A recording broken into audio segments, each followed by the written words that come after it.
एक गांव में एक अमीर सेठ रहा करता था। उसे अपने पैसों का बहुत ज़्यादा घमंड था। उसी गांव में मोहन नाम का एक गरीब किसान रहता था। वह अपनी पत्नी तथा अपने एक बेटे के साथ रहता था।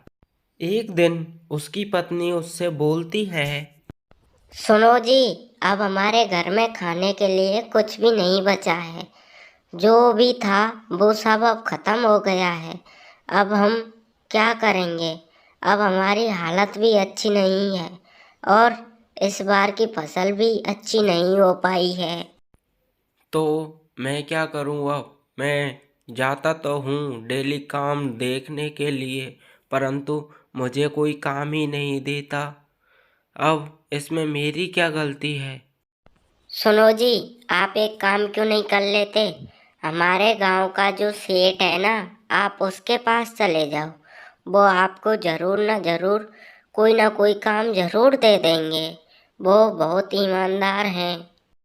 अरे वो वो ईमानदार तो हैं, परंतु वो बहुत घमंडी हैं। ना जाने हमें किस काम के लिए काम देंगे। चलो कोई बात नहीं, मैं उनके पास जाता हूँ और काम की पूछ कर आता हूँ। अगले दिन मोहन सेठ के पास काम ढूंढने के लिए जाता है और उनके आंगन में जाके बैठ जाता है। क्या रे मोहन, आज यहाँ कैसे? क्या बात हो गई?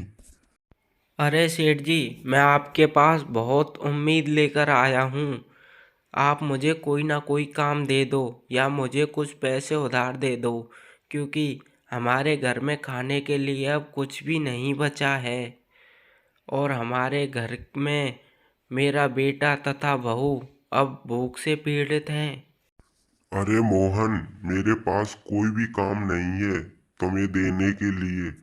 अब तो कोई काम भी नहीं बचा और पहले से ही नौकर हैं जो मेरा ये सब काम करते हैं।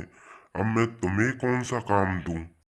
सेठ जी, आप मुझे कोई सा भी काम दे दो, मैं खेती बाड़ी सब कर लेता हूँ। आप मुझे कोई सा भी काम दे दो, मैं उस काम को अच्छी तरह से करूँगा।